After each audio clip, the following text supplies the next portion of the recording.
j'espère que tu vas bien et j'espère que tu as passé une très bonne journée. Aujourd'hui, on se retrouve pour une nouvelle vidéo et dans la vidéo d'aujourd'hui, on va parler des hommes de la Bible. Pour la fête des pères qui était le 13 juin en Belgique, le 20 juin en France, aux Pays-Bas et aux États-Unis, j'avais décidé de faire des mini-vidéos spéciales sur les hommes de la Bible que tu peux retrouver sur mon Instagram BiBleKids. Mais aujourd'hui, on va reparler de ces hommes et je vais t'expliquer qui ils sont et ce qu'ils ont fait en détail. C'est un peu comme la vidéo sur les femmes de la Bible, sauf qu'aujourd'hui, on va parler des hommes de la Bible. Alors, mets-toi bien confortablement parce que c'est l'heure de l'histoire.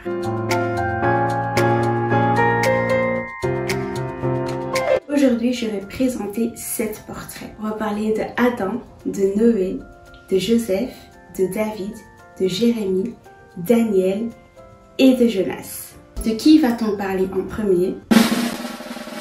On va parler de Adam. Le nom Adam veut dire l'humanité ou fait de terre rouge.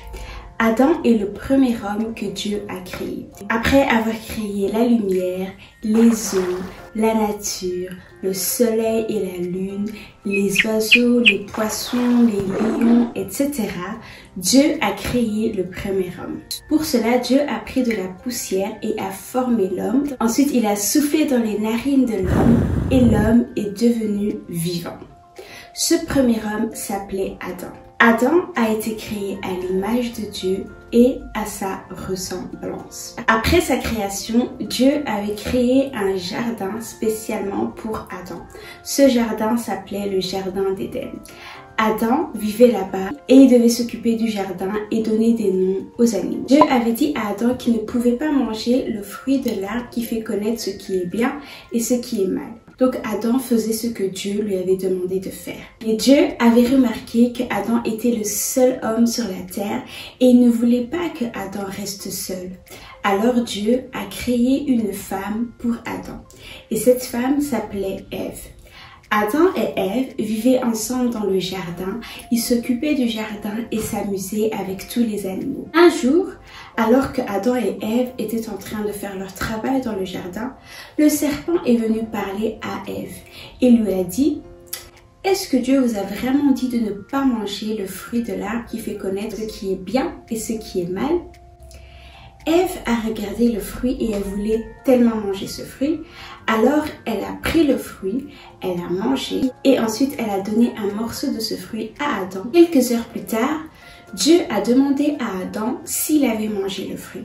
Adam a dit que c'était la faute de Ève et Ève a dit que c'était la faute du serpent. Dieu n'était pas content parce que Adam et Ève avaient désobéi à ce que Dieu leur avait dit. Et à cause de cela, Adam et Ève ne pouvaient plus rester dans le jardin d'Éden. Ils ont commencé une autre vie en dehors du jardin d'Éden et quelques années plus tard, Adam et Ève ont eu 3 fils, Caïn, Abel et Seth. Les choses à retenir sur Adam. Adam est le premier homme sur terre. Adam a été créé à l'image et à la ressemblance de Dieu. Adam était quelqu'un de responsable parce qu'il s'occupait du jardin d'Éden et il a donné des noms à tous les animaux de la terre. En het volgende verhaal gaat over Noach. De naam Noach betekent troost of rust. Noach is een lieve man en houdt heel veel van God. Tijdens die periode waren de mensen heel gemeen. Ze luisterden niet naar God en ze deden wat ze wouden. Iedereen was slecht bezig en niemand deed wat God hen vroeg. Maar er was een man die het verschil maakte. Deze man heette Noach. Toen God naar de wereld keek, was hij heel verdrietig, omdat iedereen zo slecht bezig was. Iedereen was gemeen, ze maakten ruzie, ze steelden, ze vechten en niemand wou naar God luisteren. God probeerde ze te helpen en vroeg om te veranderen, maar niemand wou veranderen. En dus God zag geen andere oplossing dan een grote zondvloed op de aarde te sturen.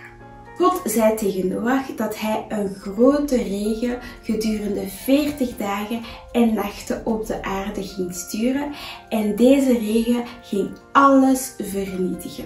God zei tegen Noach dat alles vernietigd zal worden, maar enkel de familie van Noach zal beschermd worden.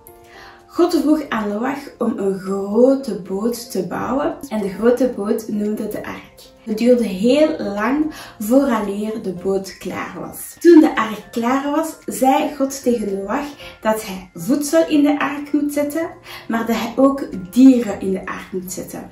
Dieren zoals olifanten, meeuwen, leeuwen, tijgers, giraffen, apen en nog veel meer. Toen alle dieren en het voedsel in de ark waren, konden Noach en zijn familie naar binnen gaan. Noach en zijn familie waren in de ark.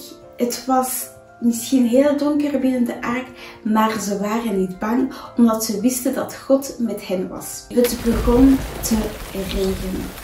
Het bleef maar regenen. Het water steeg en bedekte heel de aarde.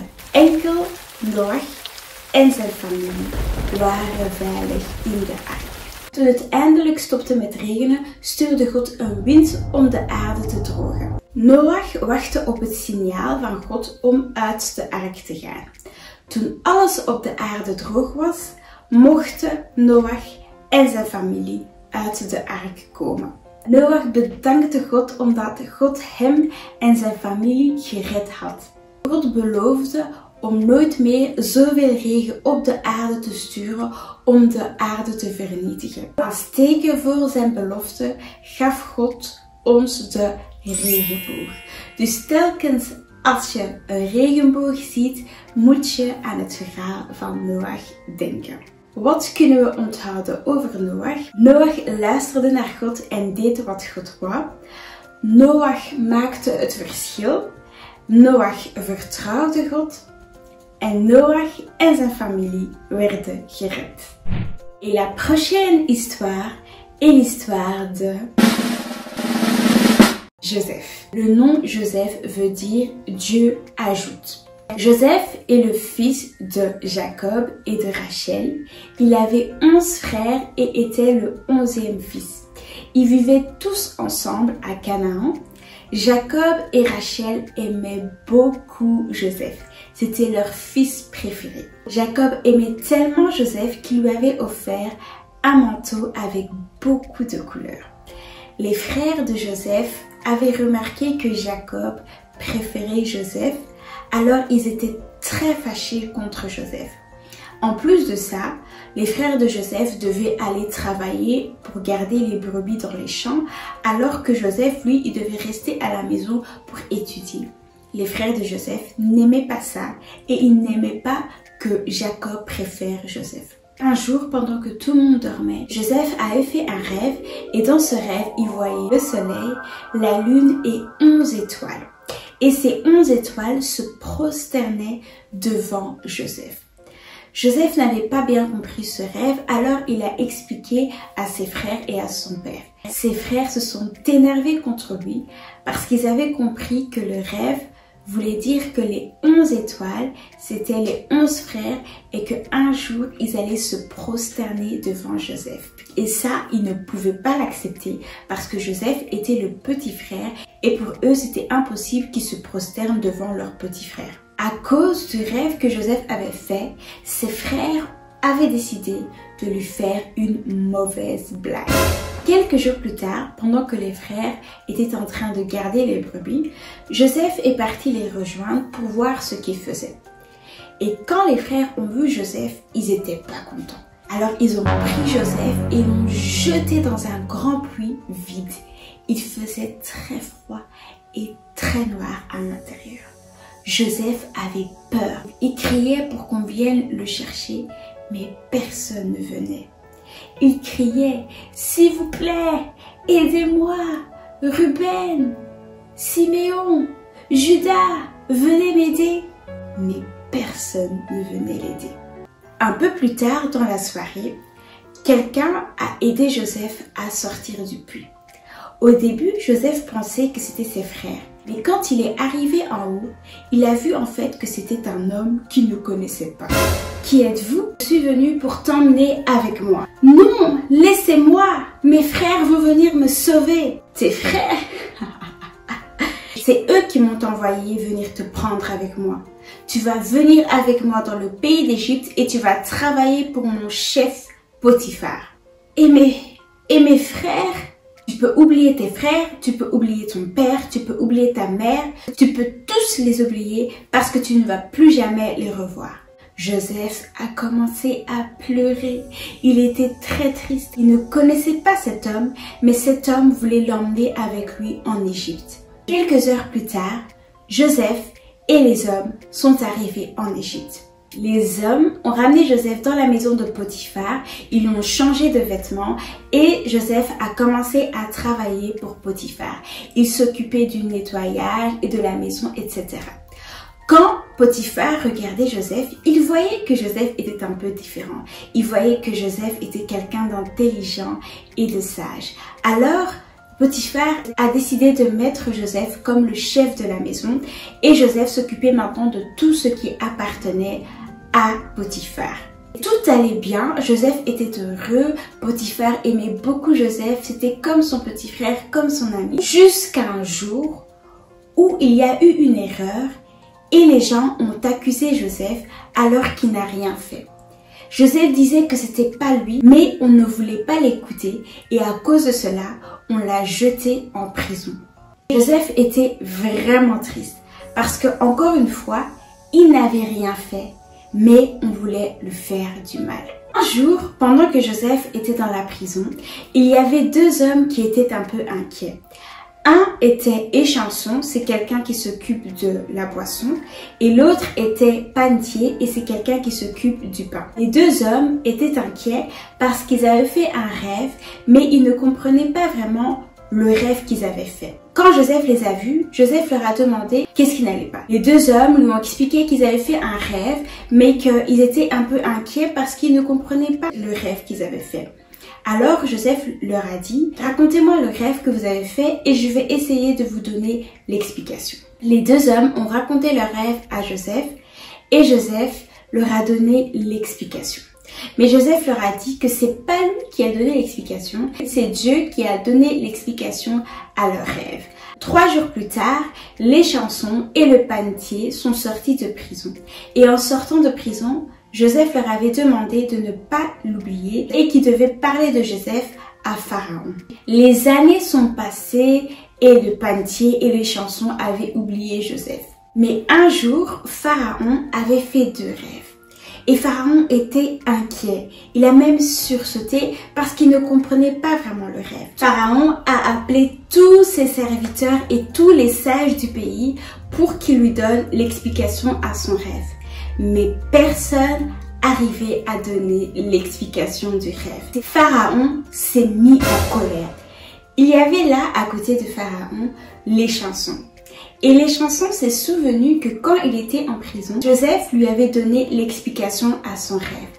Alors l'échanson a parlé à Pharaon et lui a expliqué que dans la prison, il y a un homme qui sait donner les explications aux rêves. Pharaon a couru vers la prison et a sorti Joseph de la prison. Pharaon a raconté son rêve et Joseph lui a dit « Tu as rêvé qu'il y aura 7 années où il y aura beaucoup de nourriture dans tout le pays. Mais après ces 7 années, il y aura 7 années où il y aura plus de nourriture du tout dans le pays. Ce que tu dois faire, c'est de trouver un homme qui est intelligent et sage pour gérer tout le pays et gérer toute la nourriture. » Pharaon a regardé Joseph et il a dit « Tu es très sage et très intelligent et c'est pour ça que je veux que ce soit toi qui gères tout le pays et toute la nourriture du pays. » Et cette année où il y avait beaucoup de nourriture dans le pays d'Égypte sont arrivées. On gérait bien la nourriture, on gardait aussi de la nourriture pour les 7 années où il n'y aura pas de nourriture. Et quand ces 7 années sans nourriture sont arrivées, les gens des autres pays venaient chercher de la nourriture en Égypte. Un jour, alors que tout le monde faisait la file pour avoir de la nourriture, Joseph regardait au loin Et il a vu en fait ses frères. Il les a reconnus, mais ses frères ne l'avaient pas reconnu. Joseph est parti les voir et les a invités pour venir manger chez lui. Ses frères l'ont suivi, mais ils ne le reconnaissaient toujours pas. Alors ils ont commencé à faire la fête, à manger, etc. Et puis Joseph leur a dit, « Mais regardez-moi, c'est moi, Joseph, votre frère !» Ses frères l'ont regardé, ils ont commencé à crier, à pleurer de joie. Ses frères l'ont demandé pardon et Joseph a accepté leur pardon. Joseph leur a dit d'aller chercher leur père, leurs femmes, leurs enfants, toute leur famille pour venir vivre chez Joseph en Égypte. Joseph et ses frères et toute sa famille étaient à nouveau réunis. Les choses à retenir sur Joseph faisait des rêves et grâce à Dieu, il arrivait à donner l'explication aux rêves. Dieu était toujours avec Joseph, que ce soit dans le puits, dans la prison, dans la maison de Potiphar, Dieu était toujours avec Joseph et Joseph a pardonné ses frères même si il lui avait fait beaucoup de mal. Il ne reste qui encore? David, Jonas, Daniel et Jérémie.